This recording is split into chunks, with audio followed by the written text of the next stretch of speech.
power to all of you, my dear audience.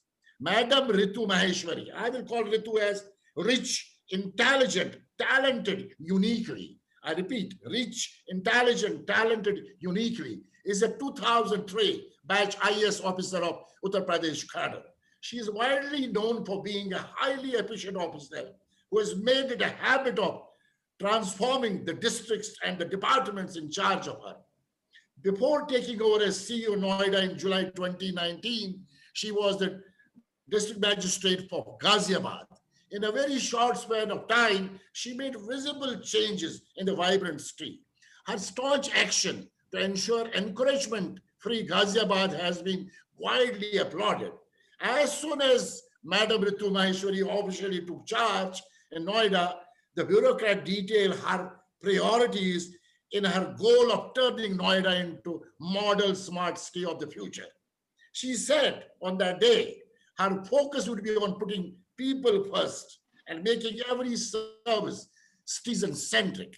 Owing to make officials accountable, she said the authority on her watch would strive to ensure transparency in day-to-day functioning and rid itself of corruption, if any. Infrastructure upgrade, timely completion of infrastructure projects, sanitation, waste management, traffic plans, water conservation, enhancing green around Noida. She really did a facelift of Noida, even though the CEO said that it was too soon for her to detail the plan of the city. She said her focus was to understand issues of Noida. She literally met with officials, spent a lot of time to understand what the challenges are. I have asked officials to repair not only main roads, but the internal roads of the city with next 1 month, which she did. She added that day online mapping of sanitation, engineering services also on the annual for Noida. She has been from day one getting into doing this. Before coming to Noida, she was DM Ghaziabad. Earlier, she was vice chairman Agra Development Authority, general manager HR. She comes from our field. I am an HR person, ma'am. Rural Electrification Corporation, Medical Health and Family Welfare, Mission Director, UP Skill Development, Medical and Health Services, and many, many positions. A B from Electrical Engineering. Ritu Maheshwari ma'am has been awarded Gaple's Excellent Contribution Award for her efforts in spreading much needed transformation in power supply companies across the country. Madam Ritu has gotten tremendous faith of the Chief Minister Yogi Adityanath. Her innovative methods to check power theft during her previous stint with the Electricity Department has been widely appreciated. Ritu ma'am is married to an IAS officer of UP and has 2 sons. I can go on and on. Such is the profound background of our guest of honor. But let me quickly get into the questions. Ma'am, are you ready? You will have to unmute. Yes, please. Yeah. Ma'am, you come from a middle-class family from a small town, but then you went to Chandigarh, the beautiful city in the country, I can say. How about your childhood? Was it tough to be a woman in a place like Chandigarh, getting into education those days and being challenged, or it was smooth? Can you give us quick view of your childhood? Because today now you are a celebrity, you are a women power, people appreciate it not only in the country, globally. And even this show, which will go to global world, will know about Ma'am Ritu Maheshwari. Yes, ma'am. Thank you, Bakshi for having me over in this program. It's a pleasure to be here.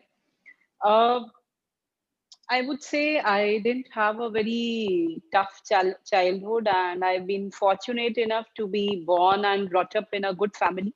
So my parents were very keen, and I had the fortune of having all the good facilities which my parents could provide, and they always had that outlook that yes, their children should do well in life, should have all the opportunities, whether it be daughters or sons. So there was no such issues, and I was born in a small town of Punjab, and those were the days of terrorism, and I think somewhere around 85, 1985, 86, we moved on to Panchkula from there, from Punjab, and thereafter all the studies and everything were completed in Panchkula and Chandigarh.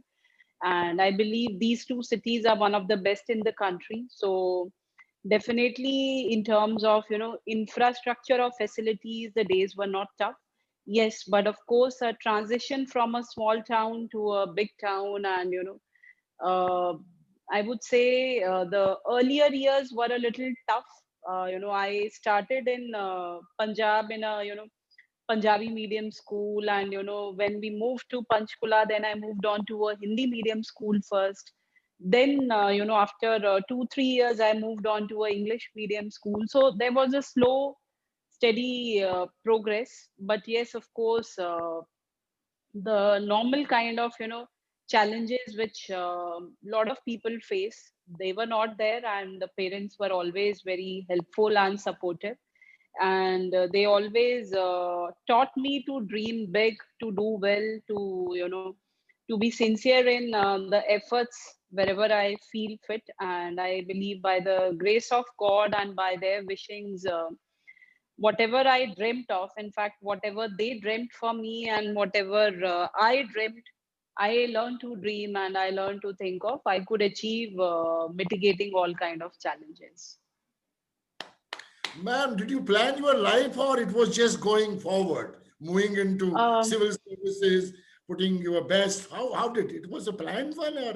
No, so I come from a business background family, and there was nobody in the generations to be present in a government service, even in a Oh, small government service, what to say of civil services.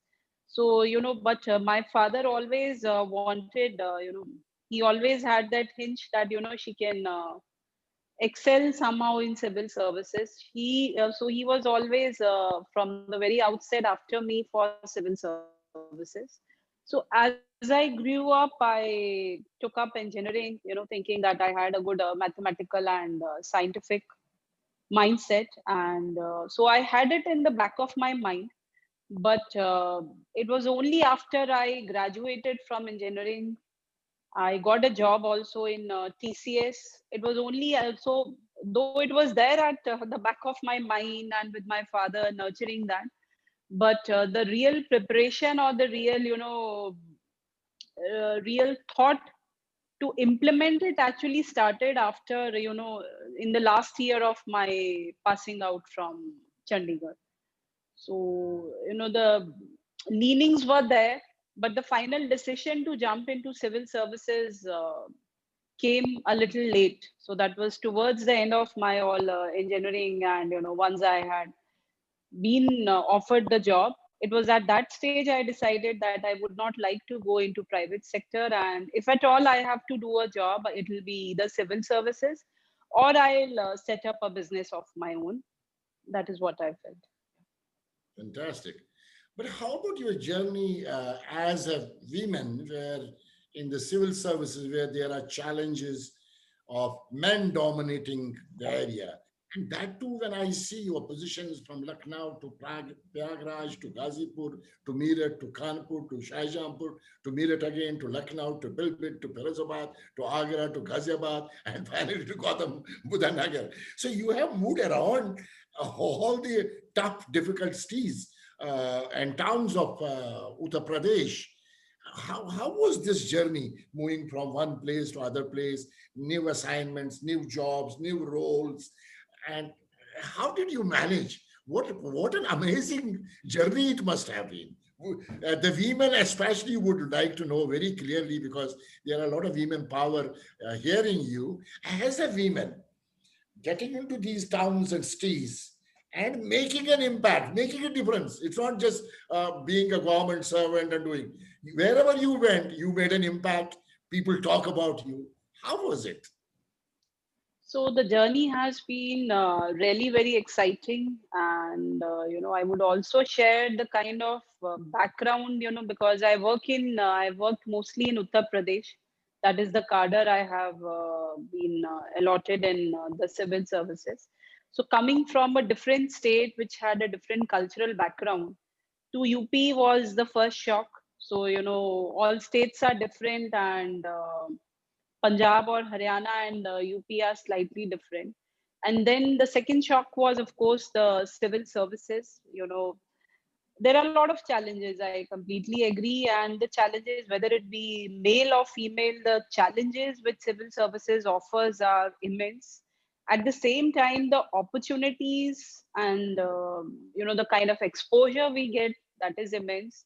So as I said, it's been an exciting journey, and not only the number of years in the service has grown, my knowledge, my experience, my learning, my maturity as a person, everything has grown immensely. And of course, I agree, there are few challenges. There are a lot of challenges associated with being a woman and being a women civil servant. But times have changed. Even in our time, we had a pretty good number of lady officers in the IS. Now the numbers and the proportions have increased even further, many fold, and the numbers are quite competitive if we compare it with male officers. But yes, Indian society still, we are gradually moving, we are gradually changing, but it will take furthermore years to reach that level, where we feel that yes, we are equal. So those challenges, those expectations, the way you can communicate with a male, I think always people have a little of communication gaps are there. So the kind of interactions which could have happen, or the kind of informal interactions, there is a challenge. Then the way you behave, the way you dress up, the way you speak. So all these perceptions are there in Indian society. At the same time, I would also accept that there are advantages also in being a women civil servant. So people would on the face of it, people would take you seriously, they would not dare to misbehave. And they watch you for some time, whether it be a male or a female officer, they watch you for some time, and then everybody acts accordingly. But for a female officer, there are certain lines, there are certain borders, so you can draw those lines firmly, and then you have easier it's easier for you to work. At the same time, I would say, if you are doing good work, the recognition is much faster, I believe, if you are a female officer. So I've been fortunate enough to get the opportunity to work in such areas, have the support of all kind of people there, my colleagues there, to have worked. And in fact, I would also say that being a women officer maybe has helped me also to get some kind of acknowledgement, better acknowledgement. So it has been both pros and cons, and I would say one should always look at the positive side. Fantastic. I think the women who are hearing this conversation, I think they are understanding that as a woman, you have certain advantages also when you are leading from the front. Ma'am, now let me come to your specific, this role of CEO of Noida when you took over. At that point of time, what was in your mind? Because before 2019 and now, there's a lot of difference in Noida. So, what was the main challenge? What was in your mind, back of your mind, what you want to do? Because you have always been looking at creating a roadmap and then putting it together and making action on the ground. You are a person on the action on the ground. People say the way you are on the ground always. My God, from pink toilets to roads to everywhere, and especially during COVID days. And you have done fascinating work in Noida. So, what was happening and how did you do it? Thank you for the kind words. But as I said, God has been kind enough to provide me the opportunity also, and to provide the support of all people. So, Noida, of course, has been a very, very challenging assignment. I would agree. In fact, the most challenging so far, I would say, of my career. And when I joined Noida, and even today, my aspiration or my dream is to convert. Noida is already world class. If we compare with the other cities of India, it's definitely one of the best in the country. It has world class infrastructure, but there are a lot of gaps. So I had all the dreams and aspirations, and even our honorable chief minister, who leads from the front, who is thoroughly hands on with everything. So he also dreamt of, making Noida a smart city. So that is what was my dream also, that Noida should be the smart city and not one of the best in the country. It should be the best in the country. So that has been the driving force, and a lot of works have been done towards that, whether you have already mentioned a lot of them, whether it be upgradation of infrastructure, providing better connectivity, electrical services, water services, better transparency in delivery of services, better sanitation facilities, which has been one of the biggest challenges, the green spaces, then ensuring equal opportunities for women, whether it be through pink toilets or pink metro stations, now involving transgenders also in the metro stations. So a lot of such aspirations were there. A lot of them have been rolled out, but the journey is long and tough. So I'm still on it, and working with the team to drive it ahead. So in all the aspects, not only we are looking for future 10 years infrastructure, we are also, because there are a lot of areas of Noida which have already reached that stage where they need further level of upgradation. So thinking for the upgradation, bringing out a new Noida along the expressway. So the old Noida is already developed, but the areas along the expressway, along the Noida Greater Noida Expressway, so new sectors where we are bringing a new golf course, new habitat center, new industrial areas, new big parks, new musical shows in those parks. So all these areas are our priority. And secondly, and of course, planned development of the city, because Noida is primarily authority. So, allotting land transparently to various investors, various industrialists, various commercial establishments. And, the biggest issue which Noida has of late for the past 10, 15 years has been facing is of, accountability and transparency in services. So that has, I believe, been my biggest challenge, because, it takes a long time and a long fight to, correct systems and bring streamline things, so to introduce more and more of IT services. And sometimes IT services also in the beginning are a hurdle only, so people also take time to get used to them. There are mediators in between who facilitate IT services also.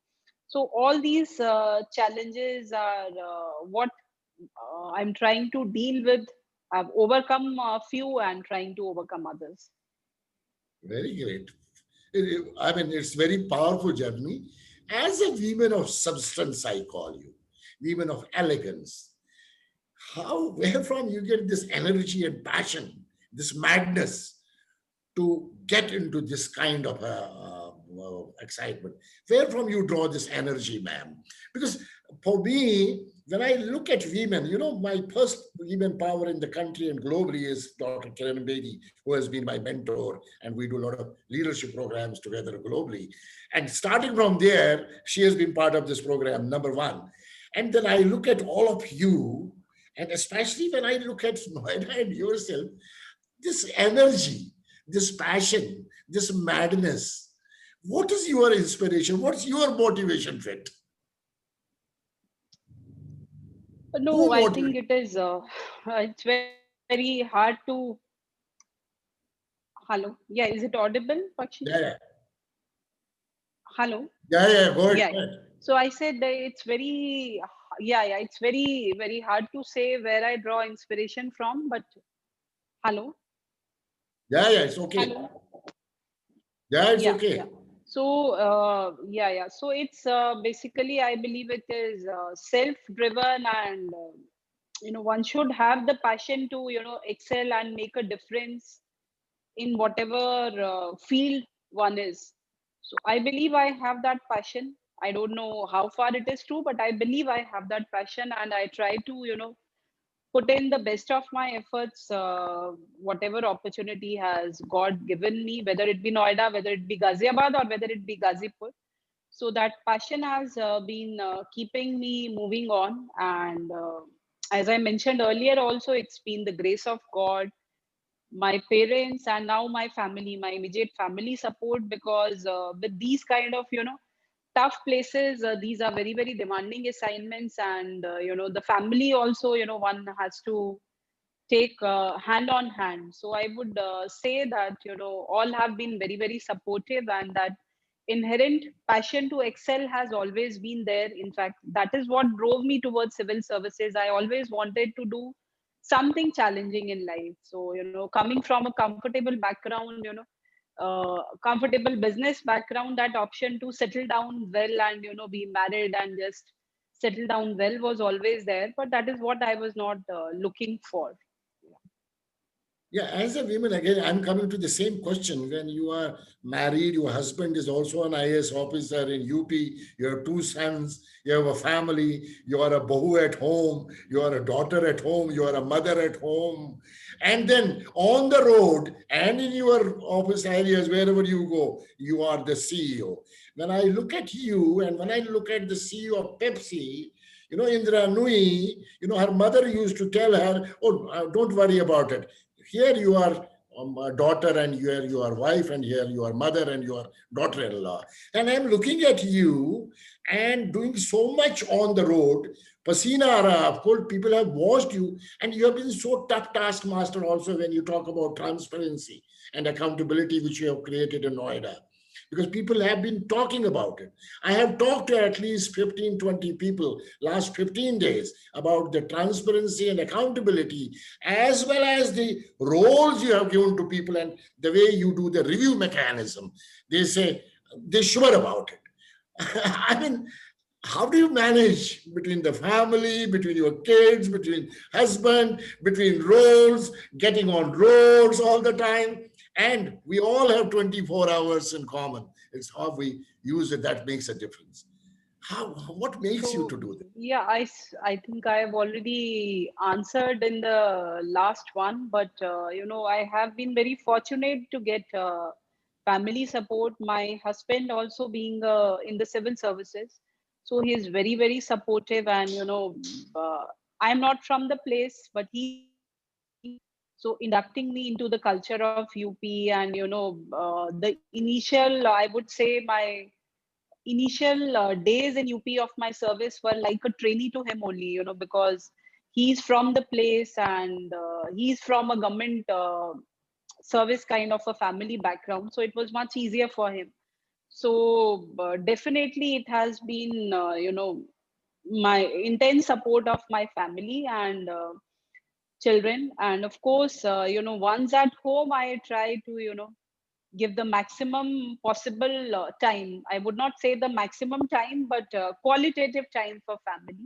And whenever I get time, I try to be around children. And even if I'm in office, then, I try to monitor whatever they are doing and, keep a track of it. But yes, it is tough. And especially, of course, in civil services, there are different roles at different times we keep on getting. So the fortunate part is, if you feel that your family needs more time, one can always ask for different assignment, or a lighter assignment. So that option is also always there. So we, and with both of us being in the civil service, we understand, what are our mutual challenges. So that is why I believe it is easier to carry on. So he is also understanding, and I am also understanding about what are his limitations.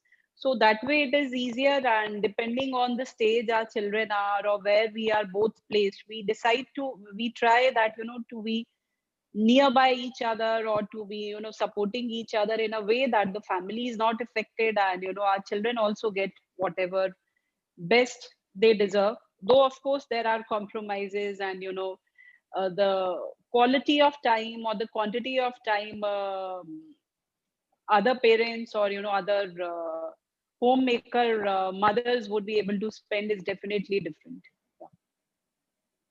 Beautiful. कभी किसी को मुकम्मल जहां नहीं मिलता, but उसमें भी अगर आप खुश रहें, आगे बढ़े. Now I'm coming to the last leg of my questions before I go to the audience. We are talking about women empowerment, and all these women are watching you. They are going to be watching you more and more in days to come, wherever this video will be shared. What is women empowerment? What do you think is women empowerment? Let the women know about it. So, in my perspective, women empowerment is providing equal opportunities to women, irrespective of their class, their caste, their religion, their family background, their region to which they belong, and equal opportunities in terms of, education, in terms of access to job, access to entrepreneurship. So giving a equal platform and a free, I would say free space and free mind to think fearlessly about what a woman would like to do. So that is what I feel is women empowerment. And I feel if you have those kind of opportunities, of course, club with a environment which also provides you opportunity to think freely, act freely.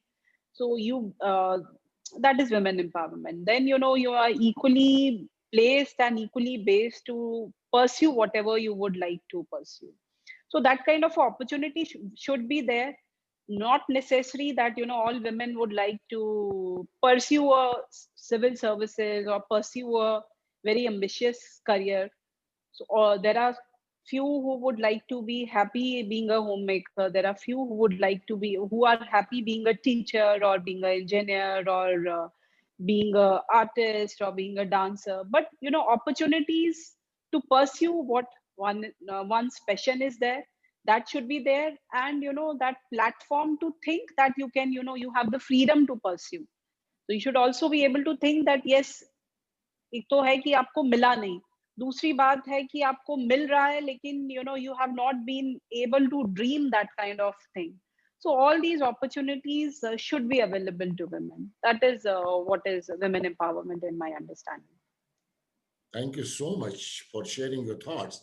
Ma'am, we have a concept called hashtag Women Power, a global movement, wherein we are driving 100,000 women to be on platform by 21 and 1 million women around the world by 2024, irrespective of caste, creed, color, nationality, and religion, and 20 chapters around the world, starting from India, Afghanistan, Malaysia, Singapore, Thailand, Indonesia, USA, UK, Durban, Cape Town, Spain, Lebanon, Germany, Australia, Dubai. So we are spread. So all these women who are in charge of this. And in fact, now I wanted, because we are Noida women also who are, there's a chapter in India where we have a Noida chapter also.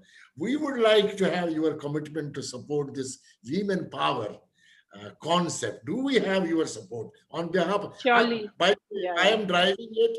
I am being titled as an honorable woman in this entire journey. I have a crazy idea. People call me crazy, mad. Yes, I have. I always believe it is always possible. So do we have your support in case once the social distances are over and we will have some face-to-face congresses, conferences in Noida, would you give your support to this movement in Noida? Surely I'll do that. Surely, whatever way it is possible, I'll definitely do that. Thank you so much, ma'am. And now, in fact, I would quickly tell you before I go to the audience, the vision of this foundation is empowered women living a dignified and safe life with opportunities for growth, development, and well-being. And the mission statement of this organization is Women Power, a global movement, promote holistic development of women through well-researched interventions for empowering women to become change enablers for the community by supporting them to develop their full potential. And the values are courageous and compassion, authentic and agile, resilient and robust, empowered and equality. That is what this women power concept is. Now, I would like to go to the questions and look at what is. There's a question coming in. Nari Shakti Jai Sharda is Mr. Ravindra Pandita. And the question comes, rainwater harvesting should be made mandatory in whole Noida and Noida extension to have save and preserve water. There's a question coming from Ravindra Pandita.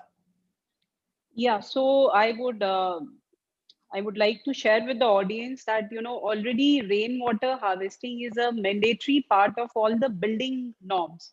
So whenever any authority sanctions maps, so in all, even the individual households, even the bigger buildings, industries, everywhere, more than 300 meters square of area, the rooftop rainwater harvesting is mandatory.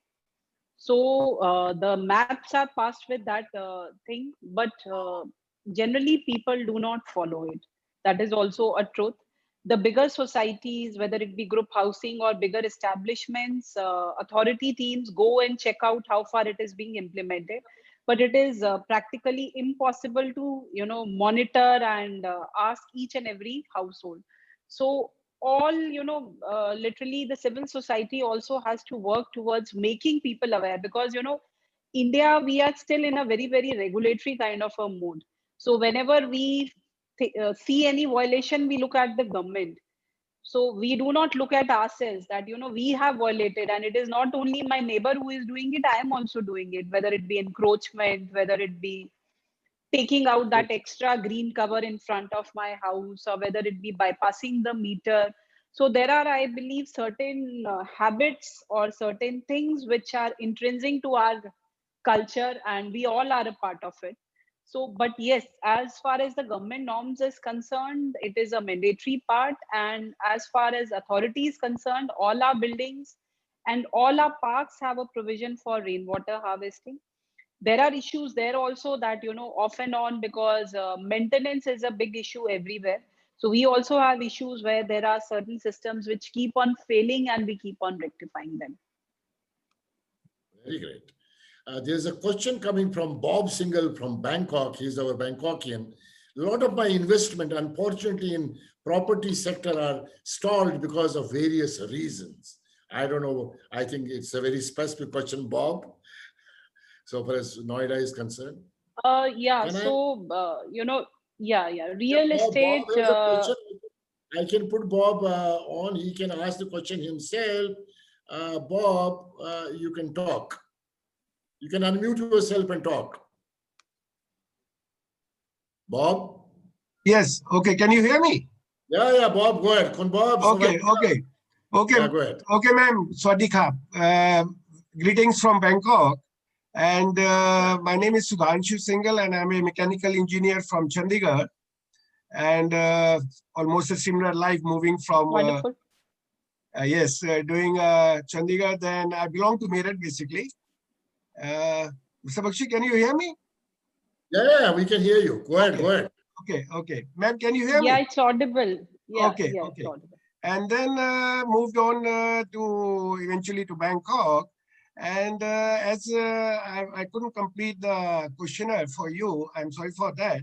And before I start, it's kudos to you for whatever I've seen being done in Noida regarding the development, because since, as you know, I'm from Meerut, so I'm seeing the development of Noida, right from, you can say, starting from 1980s, or you can say, yes, 1975, 1980s, something, and off on.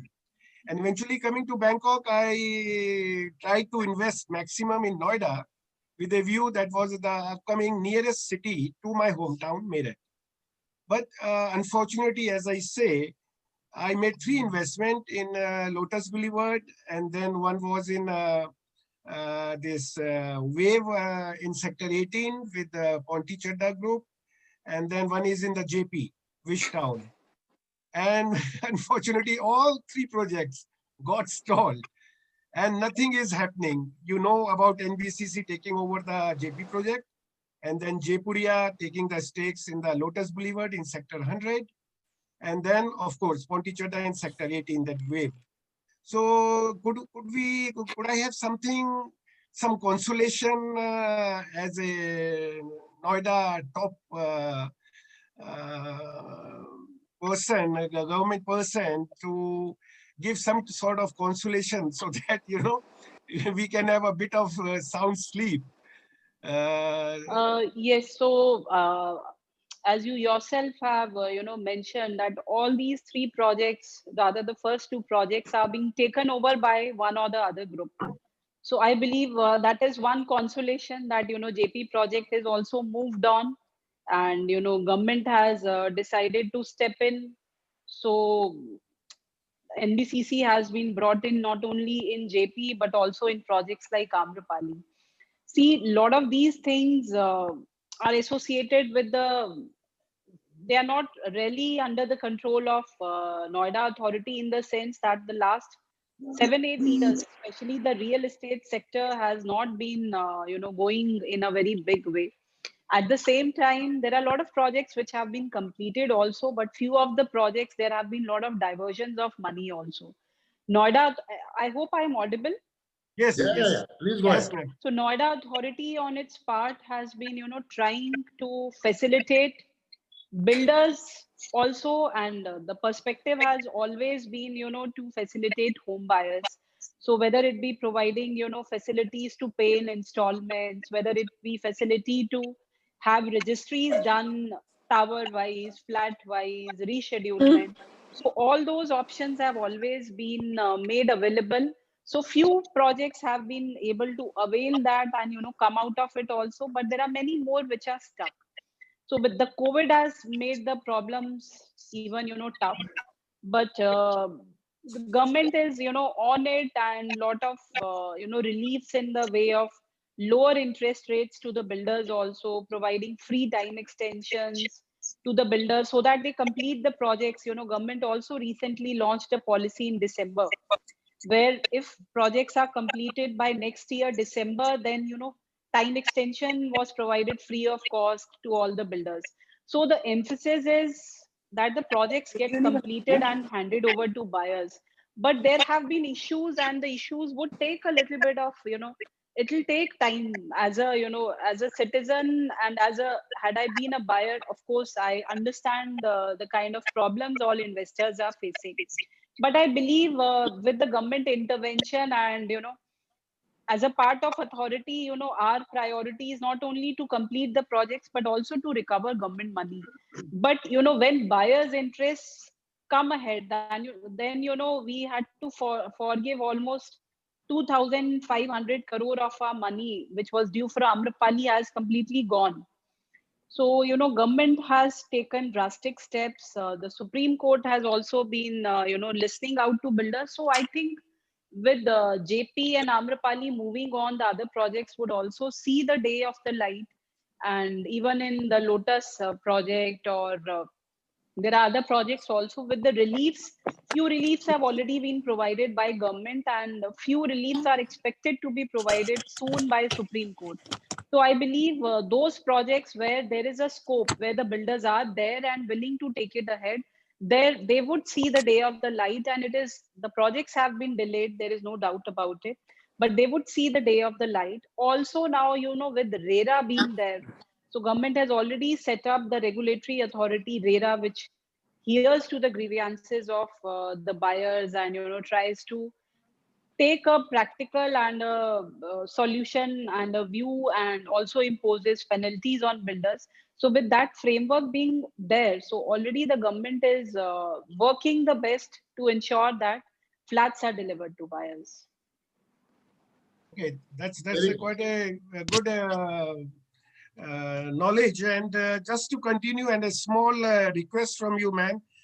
We have a home buyers association for the Lotus Boulevard, and regarding the OC and NC certification, we are trying to meet a lot of people from your authority, but so far nothing has been done. Could we have through Yeah, my president? your team or your people could meet me someday in the office. Yeah. Sure. Wonderful, wonderful. Thank Thanks a you. lot, ma'am. Thanks a lot. Thank you, Thank Mr. Singhal. Kun Singhal, you. Kapun Kun Singhal. I have a Thank you. question from Ash Raina from Brisbane, Australia. Would you like to unmute yourself and ask? He says, congrats on the Noida lighting and sound effects viral on social media. What are the 3 new initiatives which you would like to take when we visit Noida along with my parents next time from Australia? What are the 3 new things? He lives in Brisbane. He is asking this question. Yeah. Thank you. And, we are working on some very good projects. So one of them is the new Habitat and the Convention Center. So the Noida already being a very good city, but still, we do not have a place where, there can be conventions, there could be, exhibition. So we are bringing out the Noida Habitat and Convention Center, and we'll be starting the construction of that project very soon. So that will be one of its kind in the country. The second big project which we are working on is bringing out a new heliport also there. So in sector 151, we have a combined project of a new golf course and associated heliport coming up. So the heliport is at the planning stage right now, and we plan to float its bids somewhere in the next year. That is the second project. And third, of course, connectivity is one big sector on which we are working. And in terms of connectivity, we already have a lot of flyovers and bridges, but two new big projects of connecting it better to Delhi. We have the Chilla Road regulator, and second is somewhere near Bhangel. So in terms of connectivity, two new flyovers we are planning to bring on, and so a lot of infra projects are being planned to give a better look and feel to the city. The lighting and all you've already talked about. We have recently launched one laser show, light and sound show in the city. The second one is expected to come up by the end of this month, and that will be built around the city of Noida. Around that will narrate the story of Noida. Very great. Raj Khaneshra from Bangkok. Raj, you can unmute yourself. You have question for ma'am. Yeah, Khaneshra Bakshi, I'll sir. take just two more questions. Then I have my Two meeting more to questions, yes. join. Yeah, two. Yeah. Just Raj. this one and one more Yeah. after that. Yeah. Yeah, hello. I am calling from Bangkok. My name is Raj Khimesra. I am with the Federation of Thai Industries. I have many hats, but I am also a senior advisor to BIMTech, which is located in Greater Noida. Yeah. This morning, I talked to my colleagues there, to the director, and everyone has told very high about you. So congratulations to you. Thank you Matt. so much. And you have achieved so much, and you have many new initiatives. I just would like to know how you keep yourself stimulated and what are your hobbies so that you are energized every day. Good question. Oh, yeah. As I said, it is, these things are self-driven. So, that passion to excel or passion to, work is there. So that is what keeps me going on. And as far as my hobbies are concerned, whenever I have free time, I like to listen to some good music, and I'm also fond of dancing, though after coming into the services, that is what one has not been able to pursue, or I could not really get that much of time. But off and on, whenever I get time, I try to learn some new dance form, and that way. So music and dance is what I'm fond of. Thank you very much. Very great. Thank you. Thank you. And we have last question from In Narula, Thai Sikh, born in Thailand, 4 generations in Thailand. Your last question. Yes, Dr. Bakshi, can you hear me? Yeah, can. Yes, very good. Excellent. First of all, thank you, Ma'am Ritu Maheshwari. I'm very impressed with your work. Thank you so when much. I look at Singapore, making a comparison to Noida, Lee Kuan Yew, who was the Prime Minister of Singapore, paid a lot of attention to both the hardware and the software simultaneously. So perhaps what we can do in Noida is to pay attention on the soft side, meaning developing people, especially in their civic responsibility, in their fundamental understanding of the sanitation, and perhaps the art of compromising and the skills of working together. What are your thoughts on this aspect of developing the soft skills of the people in Noida also, simultaneously working on the infrastructure of your place? I completely agree, and any city is the people which reside therein. So, India is Indians. So definitely, unless we develop the soft skills, we cannot really move ahead. And as far as Noida and Noida Authority is concerned, we have been trying, of course, starting with, last year we started with an initiative called Safai Giri. So Safai Giri is the initiative where our officers, entire team visits around 3-4 areas of the city every Saturday or Sunday or both days, and they go and meet with the residents of that area. They listen to their problems. They undertake sweeping and sanitation activities. They pick up garbage. Yeah.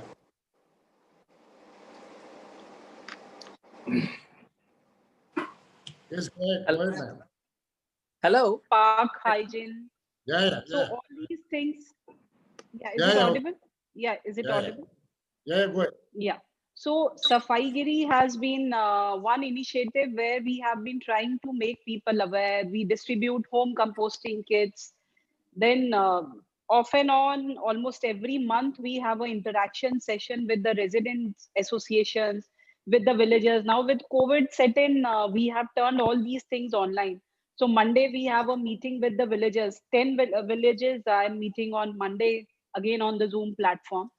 So all these initiatives are directed towards making people responsible. At the same time, as I slightly pointed out also in my address, somewhere as a civic society, we all have to learn to be a little more responsible. I also feel that government or the systems also have been a problem, which all of us are working together to rectify. But at the same time, as a civil society, as a civic society, we need to be more responsible. And especially if you talk about Noida is a little different from other cities, because Noida is not originally a city where the original dwellers are residing. It's a place where people from all across the country, who are all across the world, who are working, who have set up their establishments here, they are working. So some kind of cultural bonding between the residents is missing. So authority of late, with bringing we recently opened up the Noida Heart. So that was also a kind of a cultural hub we tried to initiate. So some initiatives we have been trying to take to connect people. So unless we meet more often, we connect on one Hey, Vasant. platform. So unless that is there, unless people connect with each other, come together with the authority to do certain initiatives or with the administration to do certain initiatives, that part is missing. So COVID, while it has thrown up a lot of challenges, it has also given us the opportunity to connect closer to people. During COVID times, it was our staff only which was out there on roads. She has been there, I think last week also, and got some good number of pieces. Can you I mute hear some yourself? cross. Yeah. I mean, Can you mute So yeah, yourself, that please? is Whoever is that is so that is what she yeah, was that is saying. a limited point. She Yeah, got, that got is. I think I've power already structure. made my point. She got stuck at the Yeah, price. I think you have made your point. Then Last she question is from I Manorama got Bakshi. so many pieces last time. This Who time, is okay. this? Can you mute yourself, please? Who? Last question is from Manorama Mr. Bakshi. Bakshiji, this would be the last one. I have a meeting to rush. Yeah. Or yeah. I would like to know some light on the special initiatives and I mean trade-related incentives for women entrepreneurs. Pardon, one can comment- you just repeat it? Initiatives for Yes, women, can right? women empowerment, women entrepreneurs, trade-related incentives, and can one come and meet your officials regarding the same? This is Manorama Bakshi from Greater Noida. She is also doing a lot of work on the women empowerment. So, as far as this particular aspect is concerned, three things I would like to mention. One is the pink toilets. So that is empowering women with better sanitation facilities only for them. So if you stay in Greater Noida, you must have seen. So we have tried to, move a step ahead and give certain specific facilities only for women. Second is the pink metro station. So two metro stations, one in Greater Noida and one in Noida, manned only by female staff, just to promote them and, also to make others aware, because a lot of women passengers all across traveling the metro lines. And thirdly, as far as the trade incentives are concerned, lot of government schemes, because most of these schemes are dealt by the industry department, not directly by Noida Authority. But lot of incentives to women entrepreneurs are being offered by Government of India as well as by the state government. And even in our case, whenever we allot plots, sometimes we have preference in certain categories for women entrepreneurs. So that's it. Thank you very much. Meenu Tuteja, our Women Power, can you please do the vote of thanks quick? Meenu Yeah. Tuteja, Women Power India, Noida. Yeah, thank you, sir. On behalf of my team, I would like to extend heartfelt thanks, Ma'am Ritu Maheshwari ji. It's an honor to have you with us today. Thanks for sharing pearls of wisdom with us. We are truly inspired by your story. Your presence motivated us to work towards our mission of global women empowerment under the guided leadership of D.K. Bakshi, sir. Inspirational women are our power and indeed form the building block of leadership. We look forward to have you with us in our mission of global women empowerment, ma'am. Thank you so much. Thank you everyone, and thank you for having me over. Thank you very much, ma'am. Thanks a ton from the core of my heart. RITU again, radiant, iconic, transformative, unparalleled women empowerment, Ritu Maheshwari, ma'am. From the core of my heart. Jai Sharda. Thank you, ma'am. Thank Thank you, you. ma'am. Thank Thank you, you everyone. everybody for joining from Philippines, from Australia, from Bangkok, everywhere. So nice of you. Kamini, I could see you there. Bob, Subhashi, I could see Rajendra Kamishya ji, Ravindra Pandita, Niti, Dilip Patil, in Narula, Ashwana, I can see Rahab, I can see many more people on the Facebook. Thank you so much for joining and being part of this wonderful movement. Hashtag Women Power, a global movement. 100,000 women on this platform by 2021 and 1 million by 2024. That is the target. That is the mission. I am mad about it. People call me crazy. Yes, I am crazy about it. This is going to be happening. Thank you very much. Meenu Tuteja, thank you so much for vote of thanks. Thank How you, many- sir. Thank you, Okay, sir. all the It's my best. pleasure. Thank you, sir. Okay, Thank good you, luck, sir. everybody. Bye-bye. Have a nice weekend. Thank Thank you you, and sir. bye Take bye, care. Dr. Bakshi. Thank you, Varsha. Thank you very much for your support always. Thank you, sir. Good luck, Varsha. Thank you very much. Keep the flag high. Pooja Mehtaji, thank you very much for joining. You are a hotelier. We must meet and greet. Pooja ji, fantastic. Nice to see you here. Okay, Meenu, bye-bye. Varsha, bye-bye. Bye-bye, Acharya, sir. Sawadee. Bye-bye. Sawadee krap. Okay, sir. Take care. Take care, all of you. Bye bye. Nikki Arora has joined. Bye-bye. Okay, bye-bye. Dilip Patil, bye-bye. Ravindra Panditaji, Jai Sharda.